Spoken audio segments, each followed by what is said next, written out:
আমি আপনাদের সকলকে দীর্ঘক্ষণ অপেক্ষা করার জন্য আমি নিজে ক্ষমা চেয়ে নিচ্ছি, কিন্তু আমাদের মিটিং চলেছে প্রায় 6টা থেকে 12:15, মানে 6টা থেকে প্রসেস শেষ হতে এখন ঘড়িতে কটা বাজে? 12টা বাজে 10 মিনিট বাকি। জাস্ট 5 মিনিট আগে আমাদের জুনিয়র ডাক্তারদের টিমটা বেরিয়ে গেল। ওনাদের পক্ষ থেকে 42 জন সাইন করেছেন। এখানে আপনারা দেখতে পাচ্ছেন মনোজ পন্ত আমাদের পক্ষ থেকে chief secretary, government of West বেঙ্গলের পক্ষ থেকে মিনিটসে সই করেছেন, এবং ডাক্তারদের পক্ষ থেকে, জুনিয়র ডাক্তারদের পক্ষ থেকে 42 জনের প্রত্যেকেই তারা তাদের সিগনেচার করেছেন। আমি আমাদের যে হোয়াটসঅ্যাপ গ্রুপ আছে নবান্নের, আমার সাথে আমার চিফ সেক্রেটারি মনোজ পন্ত, আমার সাথে আমার হোম সেক্রেটারি নন্দিনী, আমার সাথে ডিজি পুলিশ বেঙ্গল রাজীব কুমার, আমার সাথে চন্দ্রিমা আমার MOS হেলথ, এবং অবনীশ যে আমাদের আন্ডার সেক্রেটারি সে ছিল। তাছাড়াও অনেক অফিসাররা এবং অনেক বন্ধুবান্ধবরা, মানে যারা কাজ করেন সারাক্ষণ প্রশাসনের, ওদের দেখভাল করার জন্য ছিলেন। যা সিদ্ধান্ত হয়েছে তা পুরো নবান্ন থেকে পাঠিয়ে দিতে। ডিটেলস আমি অভিনন্দন জানিয়েছি যে তারা আজকে এসছেন এবং বসেছেন বলে, এবং আমরা উভয় পক্ষই খুশি যে আমরা এতক্ষণ ধরে বিস্তারিত আলোচনা করতে পারলাম বলে। তারাও অনেক ইস্যু রেজ করেছেন, আমরাও আমাদের যা কমেন্টস, আমরাও যতটা পেরেছি ওদের বক্তব্যটা ওরা রাখতে চেয়েছিল আমরা সেটা রাখতে দিয়েছি, এবং আমরা আমাদের বক্তব্য, যেটা বড়দের সবসময় সৌজন্যটা একটু বেশি করতে হয়, তাই আমাদের বক্তব্য আমরা চেষ্টা করেছি ওদের গুরুত্ব দিয়েই করবার। আপনারা জানেন CBI যে কেসটা তদন্ত করছেন, অভয়া পরিবারকে, অভয়ার উদ্দেশ্যে শ্রদ্ধা জ্ঞাপন করে মিটিংটা আমি শুরু করেছি, পরিবারকে সমবেদনা জানিয়ে।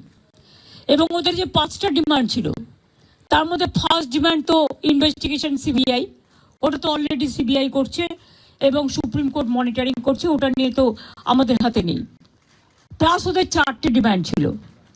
4টে ডিমান্ডের মধ্যে যেটা ছিল, যে মেল ওরা আমাদের করেছে, একটা হচ্ছে 3টে নাম দিয়েছিল ফ্রম হেলথ ডিপার্টমেন্ট, একটা DME, একটা DHS, আর একটা হেলথের প্রিন্সিপাল সেক্রেটারি।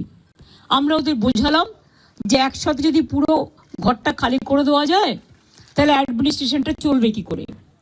সুতরাং আমরা ওদের কথা মতো DME এবং DHSকে সরাবার সিদ্ধান্ত নিয়েছি, এবং তাদের সম্মানজনকভাবে, এর থেকে উঁচু পোস্ট ওদের আর কিছু হয় না।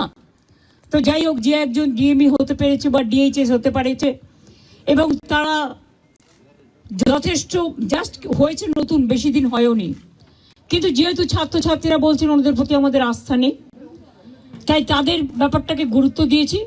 বাট এটাও ঠিক, আমি কিন্তু DME-কে বা DHS-কে আমরা কাউকে অসম্মান করিনি, কিন্তু ওদের বিরুদ্ধে যেহেতু চিকিৎসকদের ক্ষোভ আছে, এবং তাই ওদের দাবি মেনে নিয়ে আমরা বলেছি এই দুজনকে সরানোর সিদ্ধান্ত আমরা নিয়েছি।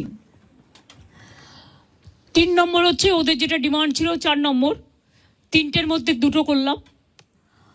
আর 4 নম্বর ডিমান্ড যেটা ছিল CP বিনীত গোয়েলকে সরিয়ে দেওয়ার জন্য। বিনীত গোয়েল ওদের কাছে নাকি আগেই স্বীকার করেছিল, যেটা ওরা মিটিংয়ে বললেন, যে আমি পদত্যাগ করতে চাই, কারণ আমার মনে হচ্ছে তোমরা যখন আমার প্রতি আস্থা রাখতে পারছো না, তোমাদেরও যেমন পরিবার পরিজন আছে আমারও আছে, এটা ওরা আমাকে মিটিংয়ে বলল। এবং বলার পরে আমরা কথা বলি নিজেদের মধ্যে, সিদ্ধান্ত নিয়েছি আগামীকাল 4টের পর আমরা কলকাতা পুলিশ বদল আনব, এবং নতুন CP-কে দায়িত্বভার বিনীত দেবেন। যতক্ষণ পর্যন্ত কোর্ট কেসটা কাল কমপ্লিট না হচ্ছে, 4টের পর আমরা টাইম দিয়েছি। সেক্ষেত্রে নতুন CP এবং আরও কিছু পুলিশের রদবদল হবে, সেটা চিফ সেক্রেটারি কালকে নোটিফাইড করে দেবেন আফটার 4 o'clock। এবং বিনীত যেখানে কাজ করতে চেয়েছে সেখানেই তাকে দেওয়া হয়েছে।